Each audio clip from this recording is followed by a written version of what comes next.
Thanks, Steve. Appreciate everybody being with us. Good afternoon. And also appreciate your coverage of the team. So, good news right now is it is game week. I don't know if any of us thought that was ever going to happen. So certainly, we're excited about that the fact that that's going to take place. I think for all of us, not only in sports, but just in life, it's been an interesting path for sure. Strange path. And the bottom line is, I think as we move forward, it's going to stay abnormal for sure. And everybody's going to have to just stay very vigilant in the program and outside. And I think we're all going to have to continue to adjust and adapt as we move along. That's certainly been a big part of the last several weeks and several months. So I don't see that changing a lot.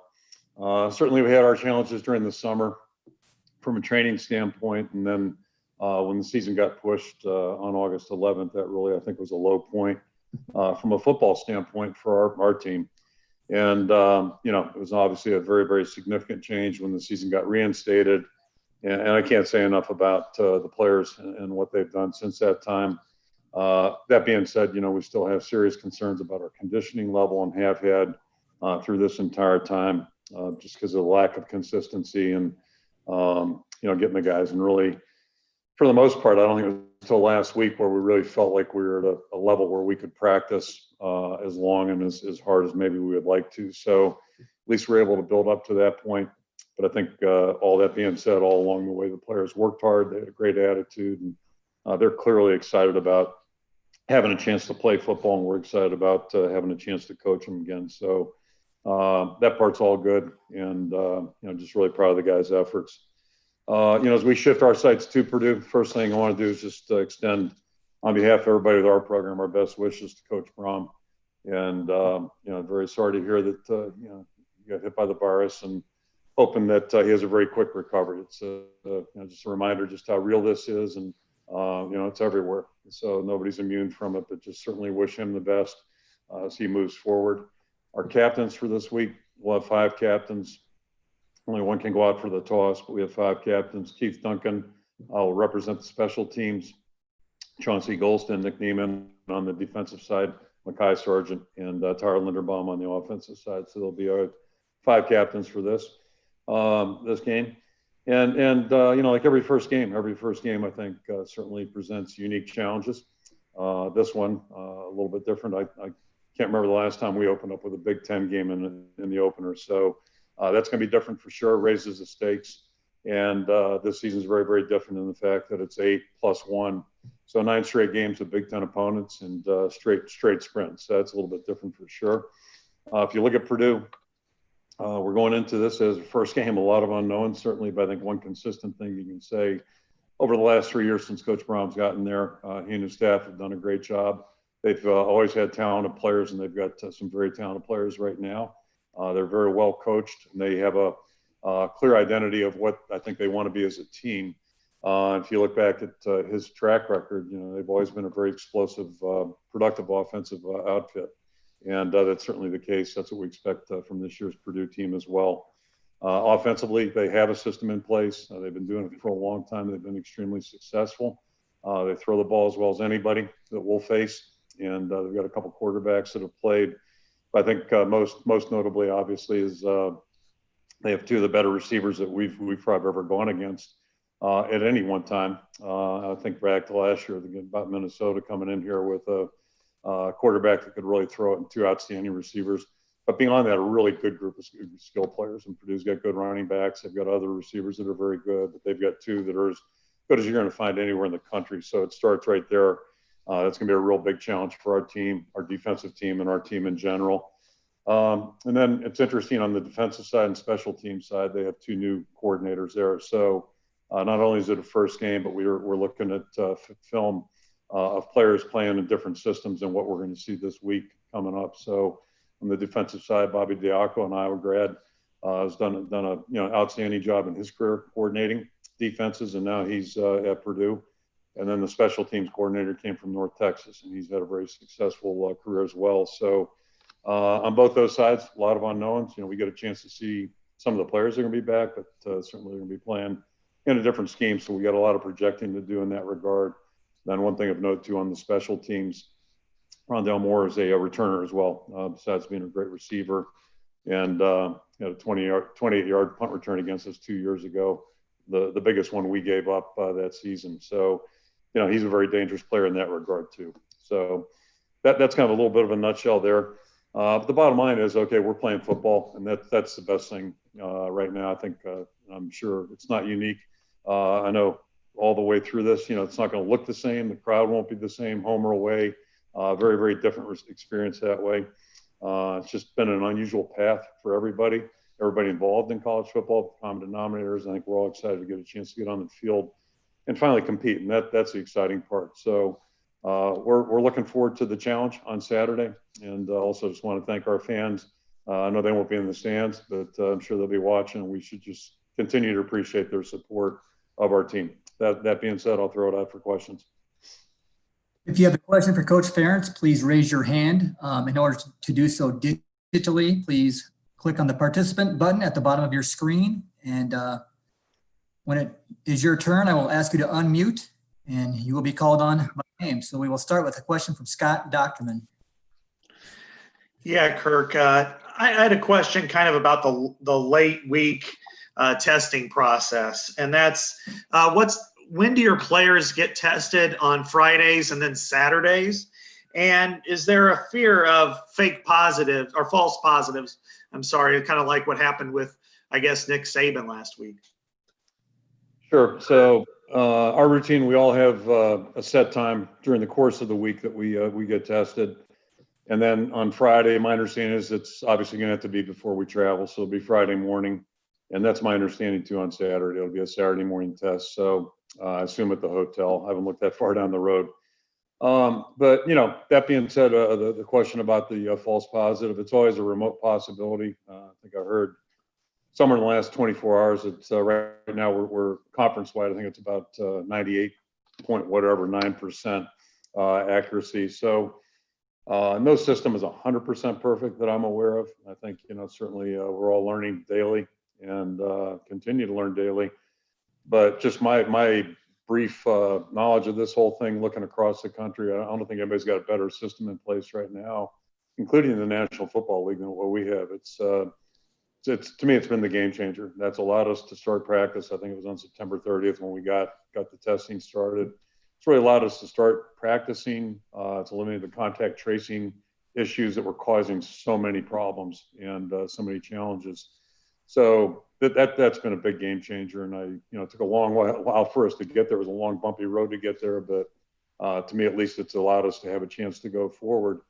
All that being said, I mean, there's no guarantees on this thing. It's just, I'm guessing the president's got pretty good security and, pretty good insulation.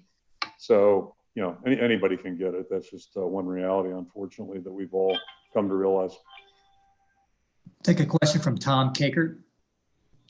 Hey, Kirk, are you guys traveling bus or charter? And how healthy are you guys? Is everybody going to be able to, that you expected to play, going to be able to play this weekend? As far as I know, we're chartering. That's the plan right now. And although, it was about 6 years ago, maybe, where some crazy guy was up in the flight tower. Remember they had the flight tower issue in Chicago, and we ended up taking a bus. We found out at 1 o'clock. I think we got there about 8:30. It was an unscheduled bus trip that we made. But, as far as I know, we're flying and, good to go. Injury-wise, I'm not going to disclose anything right now. It's like any game, you have guys that are, we have some guys that are out. And once we get through the first game, I'll talk a little bit more about that. Other guys wait and see. So we'll see how this week goes. And, you throw the virus in on top of it, who knows who's going to be there on Saturday. Take a question from Eric Olson. Yeah, Kirk, you had mentioned in your initial comments the concerns about conditioning and, maybe kind of starting to be able to practice the way you want to. Just curious, what do you think the level of play is going to be, not just with your team, but just around the other teams starting in the Big Ten, based on maybe what you saw in some other conferences that started late, but before you? Yeah, I've been watching a lot of football, but some of the football I've seen, I've actually been kind of surprised. Lack of, thought there might be more turnovers, more missed tackles, all that kind of thing. So, we'll keep our fingers crossed. I think our guys have practiced well. 2 weeks ago, I was really concerned about it. Thought we gained some ground a week ago. That was really kind of the end of our preseason, if you will. So, it's hard to say. It's really hard to say. But one thing that became very apparent when we started talking about practicing and actually practicing, it was so different than what we would normally do in August just because of where we were at. We had to really be guarded, cautious about how long we were out in the field, how many things we did with our players, just for a fear of breaking down. And we still, all that being said, we still had more soft tissue issues than you would like to. And we've even had some surgeries on, bones in a foot, those kinds of things, more younger players. I don't know what you attribute that to, but it's just, there's a reason why you train. There's a reason why you train, and it allows you to practice better, and hopefully practice allows you to, play better. But, I think we're all, the one thing about that topic, everybody's dealt with the same challenges, and, so it's an equal field that way. Yeah, one follow-up on that. A lot of teams I know in some other conferences early in the season struggled a bit on special teams. And if you notice that, did that at all change anything that you did in preparing your special teams, maybe giving a little more emphasis to it, given the odd practice structures that you've had since spring, summer, and fall? Yeah, I think that's always early season football in general, whether you have a normal camp or not. You always, and bowl games are the same way. You see bad special teams plays a lot of times, turnovers, penalties, an inordinate amount of penalties, those kinds of things that lose ball games for you. So anytime you enter a season or anytime you play in a bowl after a delay, I think those are always weighing heavy on your mind. And we just try to, really make sure our players are mindful of that. I think we've done the work we need to do to be solid in those areas, but you never know. And it's, they got a return like they got. That makes it even that much more interesting. But there's a lot of things that can happen just if you're not quite detailed enough that can really change and impact the game. We have a question from Mike Loss. We get these updates every week from the Sports Information Office on how many tests and how many positive tests, negative tests were received by the athletic department. Can you roughly estimate what percentage of your players and staff have had COVID, and if what you've heard maybe around the country? Yeah, I mean, I think I just heard within the last 2 hours that Florida, I guess, is having further issues. So first of all, I mean, it's obvious, it's very real. This is a real thing. And, I think everywhere around the country, you're seeing it happen. You're seeing games canceled. The fact that the NFL's had some issues the last couple of weeks, it just illustrates like nobody's immune to it. The basketball, NBA had the best setup because they could create a bubble, but to expect to do that with a college football team, I don't think is realistic. We've had our share of numbers. I won't get too specific, but we've had our share. The one thing I would share with you and talk freely about this is I think when we got the news on August 11th, I thought our players dropped their guard, and maybe we did as coaches as well. But I think a lot of it is a mental attitude. It's not that you're going to out-tough the virus. I don't mean it in that regard. I'm not talking about that. But what I'm talking about is just being smart about what you do. And, again, nobody's immune from this, but I think at least all of us can do some things to try to give ourselves a chance to be somewhat protected, or at least, minimize the risk. And I think when the news of August 11th got passed, I think everybody just a little bit of an all hell attitude, like what the hell. And that's a hard thing. It was a really hard thing to go through. I think we also went through a period back in June where for a lot of our players, I'm not sure it seemed real, and then we got some guys tested positive, and all of a sudden it was real. But since we've come back and gotten going when the season got rebooted, I think everybody's been as vigilant as they can. We've had very little activity in that regard. Very thankful for that. And all that being said, I know the one thing I know is you can't rest. You just can't drop your guard. You can't feel like, okay, we're out of the woods. Just like life, you're never out of the woods. We're certainly not out of the woods with this virus deal. Question from Jeff Johnson. Yeah, Kirk. Tyrone Tracy said earlier that players are going to have the option to kneel or stand for the national anthem. Can you confirm that's true and tell us how that decision came about, I guess? Yeah, our players, do a great job of listening. I told them I thought it was best just to let it happen, but I guess that cat's out of the bag. But The real story behind that is that we've had 3 discussions going back over the last couple of months. I say we, the leadership group, and myself, where we talked about the subject 3 different times, and shared some information with them. I shared a letter from a veteran who felt very strongly about nobody should kneel. And then I'd fast forward about 12 days ago, we had a Navy SEAL, 20-year Navy SEAL, who served in 2 White House administrations in strategic planning, that type of thing, also led missions in South America, the Middle East, Asia. Give an answer is very, very different. And his spin on it was that, in his mind, it's all about Americans being their authentic selves, doing what they feel is best, and stay true to their beliefs. And in his words, that's what people like him fought for, is so our country can enjoy the liberties and freedoms that are very unique to our country. So as it comes home to our leadership group, the discussions I listened to and participated in on 3 separate occasions were extremely impressive. Everybody was respectful of each other's opinions, and I'm convinced right now that we'll see a variety of stances taken by our team. But I can also tell you that based on what I heard in 3 separate meetings, is everybody's very respectful of each other. Nobody's judging each other. Nobody's, taking role or any of that kind of stuff. They're just, they're being a good team. They're acting like a team should. So I'm just extremely impressed with the way the guys have handled it. Question from Scott Docterman. Yeah, Kirk, in the past, some of your best performances, some of your team's best performances have come on the heels of some adverse situations. That includes, the Penn State, Michigan turnaround in 2016, and among several others. What is it about your team, your program, possibly the way you coach, that enables your team to be able to move past those tough situations and put themselves in a position to compete and a lot of times win games after adverse situations? I remember Aaron Campman years ago quoting the late Ed Thomas, his high school coach, about there's 2 things that happen when you face a tough situation. You lay down and get in the fetal position, or you get up and go back into the fight and you go to work. So there really, there is no option. The bottom line is there is no option. And I think in any circumstance, whether it's a tough thing off the field, a tough thing on the field, it just gets back to reassessing, what happened, where are we at, and what do we need to do to move forward. And I think the common denominator, at least my 22 years here, and I'll extend it to the 9 I was an assistant coach, common denominator is we've had really good players here. And when I say really good players, I'm not just saying like Andre Tippett, a Pro Hall of Famer, but I'm saying good guys, good people on top of it.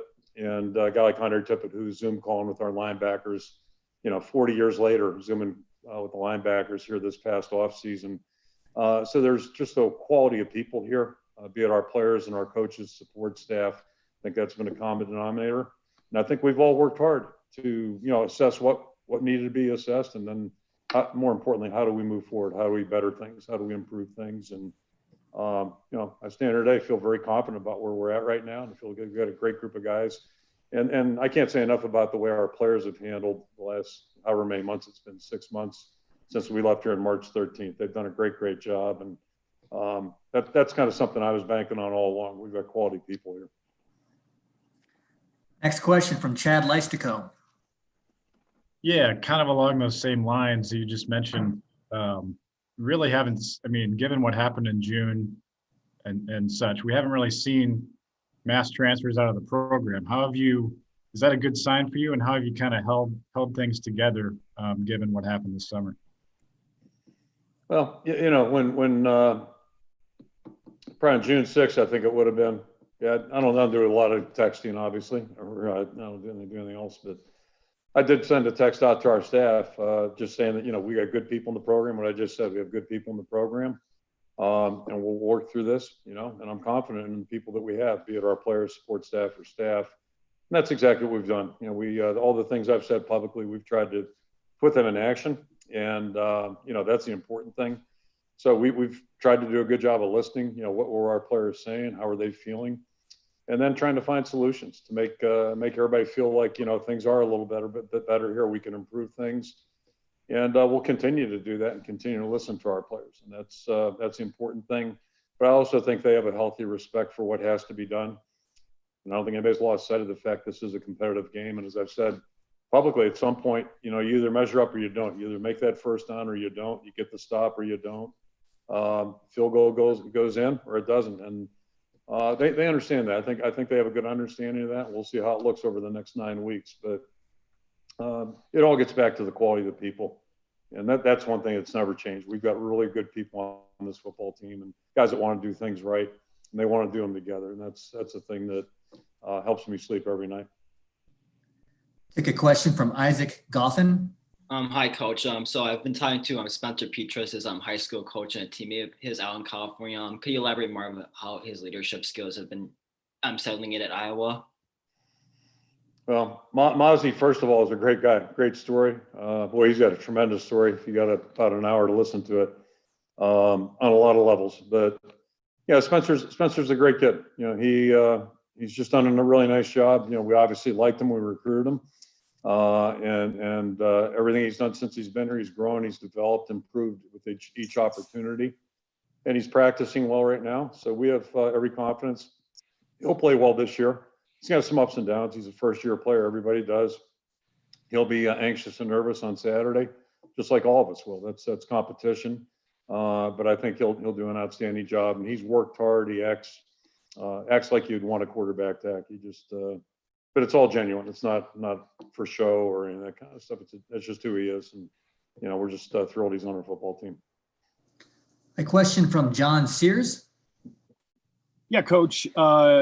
Following up with Spencer right there, he's a new quarterback coming in, but he certainly has a lot of weapons around him. How much has that helped him throughout camp in taking over that starting role where he's got so many weapons at receiver and experienced running backs and a good O-line? How much has that helped him in preparation? I think it's got to help. And then the other part of it is we have to live up to that, right? We should have a good receiver group, but we've got to go out and play. And I have no reason to think they won't. They've been practicing well. So, it's a good group of guys. Our tight ends are doing a nice job. Wish we had two more, but we've got two that have played and done a really good job, and they've grown and improved. And hopefully we'll be able to put a line together that can protect them and help us be effective in the run game as well. So I think we have a chance to have a suitable offense, but it's still got to come together. It's a matter of still working hard, and I got to finish this week up with practice. But I think all the we've got some experience at a lot of positions. I left out the running backs. We have three guys that we have really a lot of confidence in, some younger guys doing a good job. So now it's a matter of just, pulling it together and going out and executing and playing well together. But it's a good group of guys, and that's got to help him a little bit. Question from Mike Halas. Offensive tackles with 40 starts at Big Ten schools don't grow on trees. What does Coy Cronk bring to you right off the bat? Yeah, as much as anything, Mike, just what you referenced, the 40 years of experience, and you talk about a guy like Spencer who's never played. Coy's at the opposite end with 40 games under his belt already. So that'll be helpful to our team. Just to, we lost a really good player in Tristan, who's doing really well right now. But when you lose a guy that you could really count on, who had that experience level, it's nice to have another guy who's also pretty experienced. I'm not comparing the two players other than that way.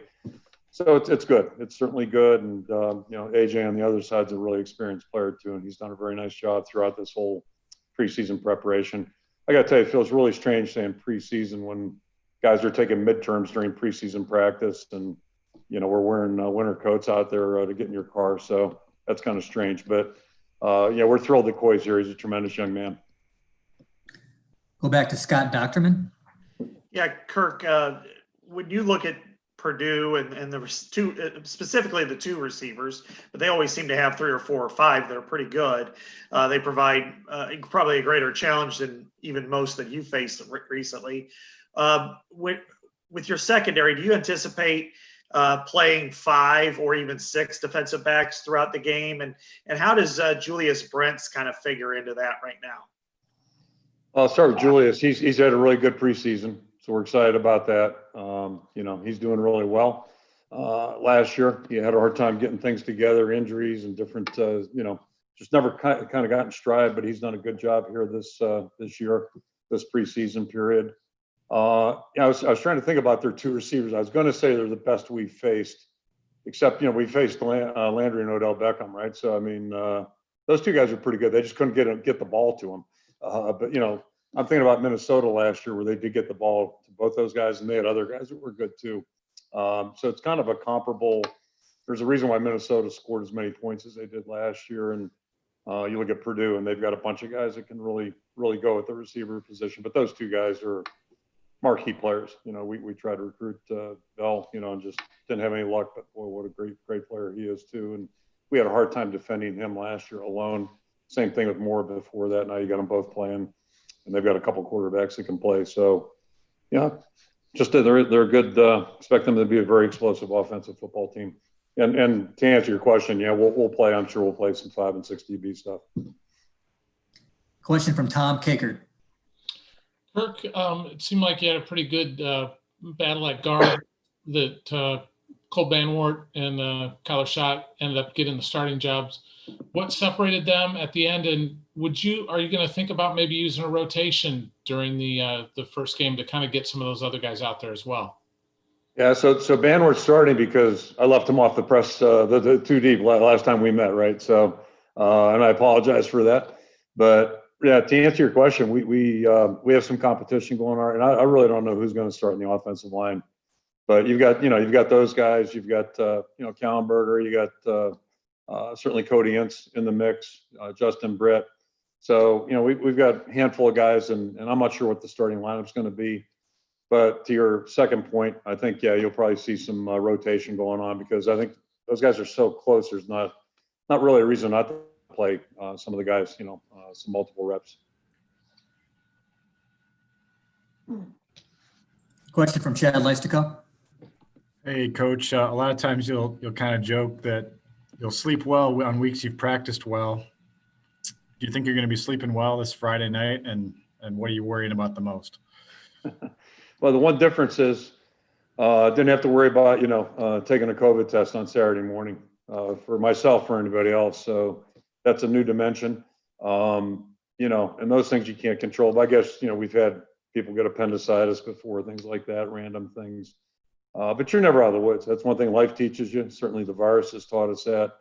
But all we can do is worry about what we can control. And as I told, referencing the answer to Mike, that really proud of our players. There's no guarantees, but I think they've been very mindful about how they're doing things and, trying to stay as much out of harm's way as possible.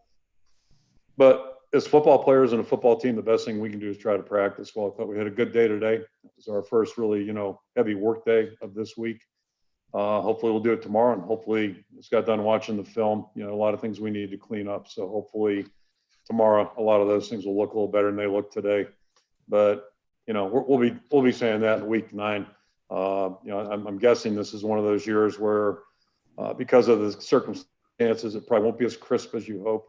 Hopefully, we'll be able to gain ground with each and every week, and that's going to really come back to how we practice each and every day, whether we're going hard or, just out there kind of going light. Either way, there's certainly an opportunity to improve every time we're out there. We have time for 2 more. We'll start with Scott Dockerman and then finish things up with Adam Rittenberg. So, question from Scott. Yeah, Kirk, when you look at some of the young linebackers you have, I mean, Justin Jacobs was a guy that was you highly recruited. Ohio State came in late, but you were able to keep him. And then Jay Higgins in Indianapolis was a tackling machine his last couple of years. If they either one of them have to play and potentially play a lot, I mean, do you feel like they can do the job? And what do they bring to the field if they are on the field? Yeah, they'll both be there Saturday unless something happens between now and then. And my guess is they'll be on the field in some form or fashion. Special teams, you never know. But both of them have been guys we've really enjoyed working with. Jay's only been here a short while, and certainly Justin's been here now for a year plus. So happy with the progress. Happy with what we've seen.